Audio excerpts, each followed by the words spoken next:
Hormuz প্রণালী নামটা শুনলেই হয়তো বৈশ্বিক রাজনীতির একটা অদৃশ্য চাপের কথা মনে পড়ে, তাই না? কিন্তু আজ এই বিশ্লেষণে আমরা খবরের শিরোনামের একটু বাইরে যাব। আজ আমরা এমন এক জলপথের গভীরে প্রবেশ করব যার চারপাশের পরিবেশ আর মানুষের টিকে থাকার গল্প সাধারণত আমাদের চোখের আড়ালেই থেকে যায়। এটি শুধু মানচিত্রের একটা লাইন না, কথাটা কিন্তু আক্ষরিক অর্থেই সত্যি। হরমুজ প্রণালীকে স্রেফ ম্যাপের একটা সাধারণ রেখা ভাবলে অনেক কিছুই অদেখা থেকে যাবে। এখানে প্রাচীন ইতিহাস, প্রকৃতির রুক্ষতা আর মানুষের টিকে থাকার যে অদ্ভুত একটা লড়াই চলছে সেটা না জানলে বিশ্বাস করা কঠিন। চলুন এই অদেখা বাস্তবতাগুলোর একটু ভেতরে যাওয়া যাক। পর্ব ১, অদৃশ্য চাপের কেন্দ্রবিন্দু।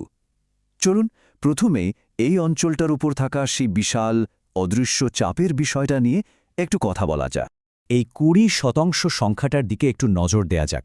প্রতিদিন পুরো পৃথিবীর মোট তেলের ঠিক 1/5 এই অসম্ভব সরু আর উত্তেজনাপূর্ণ জলপথ দিয়ে পার হয়।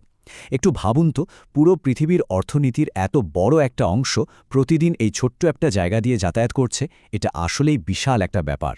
আর ঠিক এই কারণেই একে বলা হয় গ্লোবাল লাইফলাইন। জায়গাটা এতটাই সংবেদনশীল যে সামান্য একটা এদিক ওদিক হলেই পুরো বিশ্বই একটা মারাত্মক অর্থনৈতিক সংকট তৈরি হতে পারে। কিন্তু মজার ব্যাপার হলো, বড় বড় পরাশক্তিগুলো যখন এই ভূরাজনৈতিক লাইফলাইনের দিকে তীক্ষ্ণ নজর রাখছে, ঠিক তখনই এই প্রণালীর তীরে সম্পূর্ণ ভিন্ন, শান্ত আর একটা জগৎ নিজের মতো করে টিকে আছে।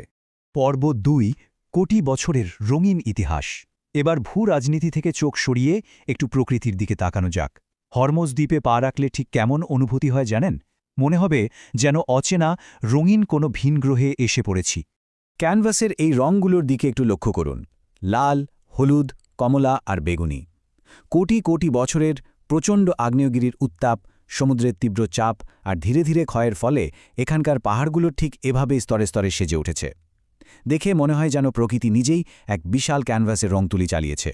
এখানে খুব সুন্দর একটা কথা বলা আছে, এই পাহাড়গুলো শুধুই পাথর নয়, এগুলো সময়ের চিহ্ন। একদম খাঁটি কথা। এখানকার এই উজ্জ্বল রঙের প্রতিটি স্তর যেন আগুন আর পানির এক নীরব অথচ রোমাঞ্চকর গল্প বলে যায়। প্রতিটি স্তর আসলে এক একটা যুগের জীবন্ত ইতিহাস।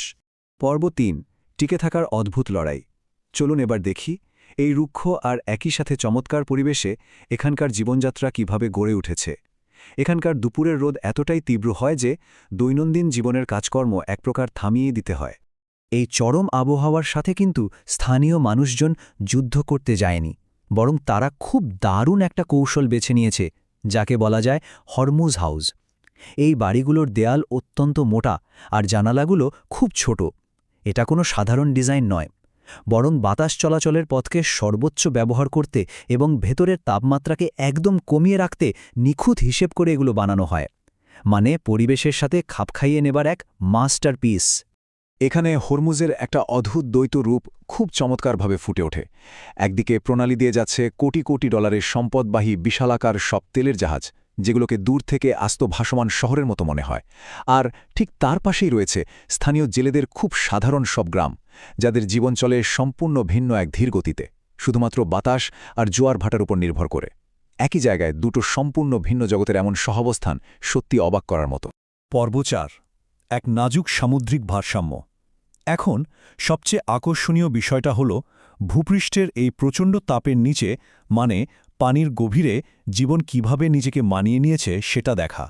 সাধারণ হিসাবে পানির এত উচ্চ তাপমাত্রায় প্রবাল বা কোরাল ধ্বংস হয়ে যাওয়ার কথা, কিন্তু এখানকার প্রাচীন প্রবালগুলো হাজার হাজার বছর ধরে এমনভাবে বিবর্তিত হয়েছে যে তারা এই চরম পরিবেশেও দিব্যি টিকে আছে। অন্যান্য জায়গার কোরাল যেখানে মারা যায়, এখানকার কোরাল সেখানে আরও শক্তিশালী হয়ে উঠেছে, আর এটাই স্থানীয় সামুদ্রিক ইকোসিস্টেমের মূল ভিত্তি হিসেবে কাজ করছে। এর চেয়েও দারুণ একটা ব্যাপার হল এখানকার স্থানীয় ম্যানগ্রোভ বা শ্বাসমূলীয় বন। সম্পূর্ণ লবণাক্ত পানিতে টিকে থাকার জন্য এই গাছগুলো এক জাদুকরী ৩ ধাপের প্রক্রিয়া অনুসরণ করে। প্রথমে শেকড় দিয়ে সরাসরি নোনা পানি টেনে নেয়, তারপর ভেতরে সেই লবণ ছেঁকে আলাদা করে এবং শেষে পাতার মাধ্যমে ওই অতিরিক্ত লবণ বের করে দেয়। প্রকৃতির ঠিক কতটা নিখুঁতভাবে তার কাজ করে, তাই না? আর ঠিক এই কারণেই বনটাকে বলা হচ্ছে সমুদ্রের আতুরঘর। এই ম্যানগ্রোভ বনগুলোই পুরো উপকূলীয় খাদ্য শৃঙ্খলের সবচেয়ে গুরুত্বপূর্ণ সূচনাবিন্দু। এর মানে হল, এই বন হারিয়ে যাওয়ার অর্থ শুধু কিছু গাছ হারানো নয়, বরং এর সাথে সাথে একটি সম্পূর্ণ সামুদ্রিক ভবিষ্যতের পতন ডেকে আনার। পর্ব ৫ ভবিষ্যতের জন্য সতর্কবার্তা। এখন যদি আমরা একটু বড় পরিসরে মানে দূর থেকে পুরো চিত্রটা দেখি তাহলে এটা একদম পরিষ্কার হয়ে যায় যে প্রকৃতির এই অত্যন্ত নাজুক ভারসাম্য আজ এক নজিরবিহীন হুমকির মুখে পড়েছে। ইকোসিস্টেমের ওপর পড়া এই চাপগুলোর দিকে একটু লক্ষ্য করা যাক।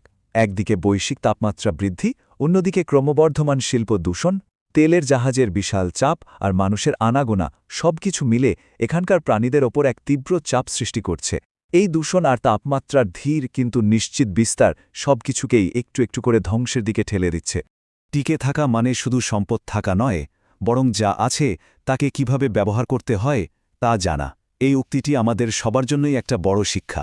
এখানকার এই সুন্দর অথচ রুক্ষ প্রাকৃতিক পরিবেশ আমাদের বারবার মনে করিয়ে দেয় যে সত্যিকারে টিকে থাকার জন্য পরিস্থিতির সাথে মানিয়ে নেওয়ার ক্ষমতা এবং সতর্ক সংরক্ষণ দুটোই ভীষণ জরুরি।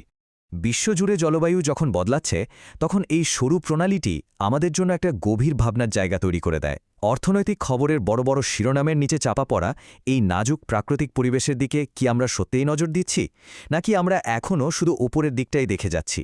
এই গুরুত্বপূর্ণ প্রশ্নটা নিয়েই আজকের এই বিশ্লেষণ শেষ করছি। আশা করি হরমুজের এই অদেখা বাস্তবতাগুলো আমাদের সবাইকে নতুন করে ভাবতে সাহায্য করবে।